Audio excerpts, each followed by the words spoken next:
Hawala, the invisible route of black money, where every note has a mysterious code.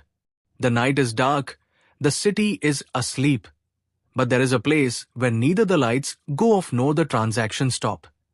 There are no banks, no counters, no cameras, no computers.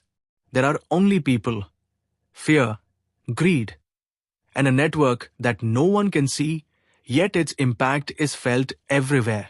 The phone rings. On the other side, only a number is spoken. No name, no identity. Just the photo of a torn currency note is sent. And within a few hours, crores of rupees change hands. No one picked up the money, no one physically sent it, yet the transaction is completed. This is not a movie scene. This is the dark reality the world knows as Hawala. And this is the world that is both terrifying and shocking. How on earth does it even work? Now imagine, you need to send crores of rupees to another country, but you don't want to go to a bank, you don't want any paper trail, you don't want any official record in any system. You only want the money to reach, and no one should ever know. This is where the Hawala network silently gets to work. It's not a software. It's not a financial app. It's not a corporate system. It is a shadow world. Here, trust is the currency, codes are identity, and silence is the contract. Instead of banks, there are brokers. Instead of receipts, there is memory. Instead of account numbers, there is a half-torn currency note. The story is frightening, but real. And this is the reality that inspires films like Dhurandhar. Because when crime becomes so invisible that even the system cannot catch it, cinema, at least, tries to reveal it. If we understand Hawala in simple language, it is a route for money that never appears to exist. Money is given at one place and received at another.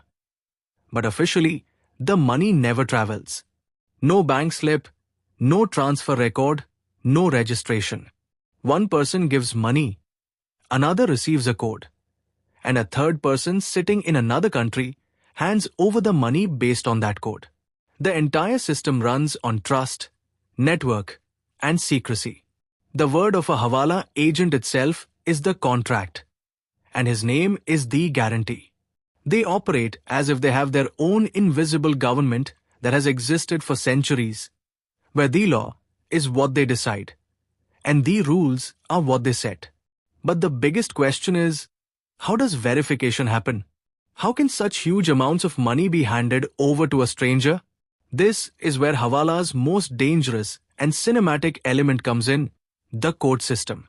Sometimes it's half a torn currency note, sometimes a specific number, sometimes a secret sentence. The payment is released only if the receiver has the matching code. This system is so sharp and secure that it is almost impossible for an outsider to crack. Everything is so synchronized that it works even faster than a bank. Within hours, money reaches another country, another land, another continent, and governments only know that the money came. But where it went, who received it, and for what purpose, there is no record at all. That is where the real problem of this crime begins.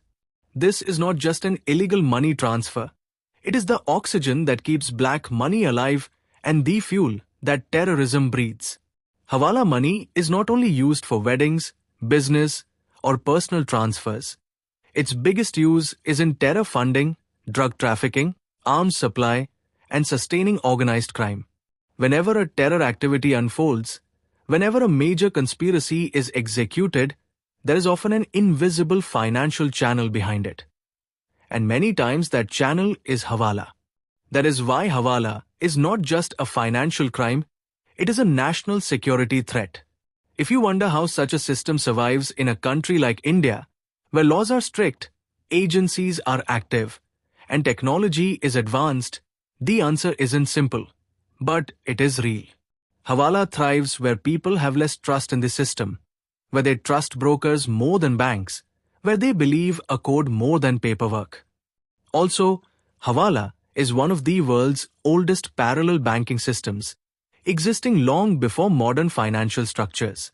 Even today, some people don't just see it as illegal, but as convenient because it is fast, requires no questioning, and remains completely invisible. But being invisible is not always strength. Sometimes it becomes a trap. Legally, Hawala is completely illegal in India. This means anyone involved, whether sender, receiver, broker, or even the smallest link in the chain, is considered a criminal. It falls under strict laws like FEMA and PMLA. These aren't ordinary laws. They fall under the category of national threat legislation. So when a Hawala racket is busted, the punishment isn't just jail. It becomes a life-destroying legal trap. Sentences can run for many years, fines can wipe out everything you've ever earned, and above all comes the permanent social and legal stigma. But even bigger than the fear of punishment is the fear that Hawala connects you to a world that never truly belongs to anyone. The people who enter this network don't just get trapped in a wave of money. They fall under the control of syndicates where there is no exit door. Once you're in, you must remain useful forever, or you become a risk.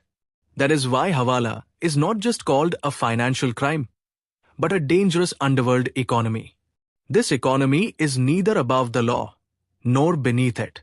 It runs parallel to it. And every parallel system eventually crashes one day.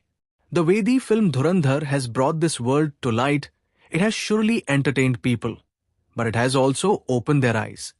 That is the power of cinema. It doesn't just tell a story, it holds up a mirror to reality. The codes shown in the film, the cut notes, Karachi links, terror finance chains, these are not exaggerated, but glimpses of a world that actually exists. And maybe that is why people secretly watch it. Because crime is always fascinating from a distance, just like fire looks beautiful from afar. But go too close, and it burns her. Now it is important to understand why awareness matters. Because the first step in eliminating crime is recognizing it. When common people understand that Hawala is not just a faster way to send money, but a danger to the country, maybe society itself will start rejecting it. If someone says, forget the bank, use Hawala, it's cheaper, remember. Yes, it may be cheaper, but the price you may end up paying is your freedom. Money will come and go, be earned and lost. But if your name ends up on a criminal list, that stain never leaves your life. This is not just a story of law, crime, and terrorism.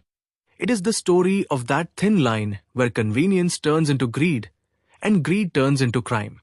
It is the story of that one step people take, not thoughtfully, but out of greed, and then regret for the rest of their lives. Hawala is a trap. At first it seems easy, then it seems sweet, then it starts to feel necessary. And eventually it becomes such an addiction that a person cannot save themselves. But India is not the country it once was. Today agencies are capable, technology is powerful, surveillance is smarter, and awareness is rising. Money can no longer remain invisible. These chains cannot remain unbreakable forever. And that is a good thing. Because no matter how glamorous crime appears, in the end, it always brings pain. If our video has taught you something new, do not forget to like and share this video so that this information can reach others as well. Your likes and shares are a source of inspiration for us. If you have any questions or suggestions, please let us know in the comments. It will be our honor to answer your questions and listen to suggestions. And yes, if you like our content, subscribe to the channel and press the bell icon so that you stay connected with every new story. Thank you. GRT Business YouTube channel sources, news from various news agencies, opinion polls and other public sources. We try to ensure that every report and summary is accurate and verified, but we are not responsible for any dispute or error. Our aim is only to provide you with accurate information.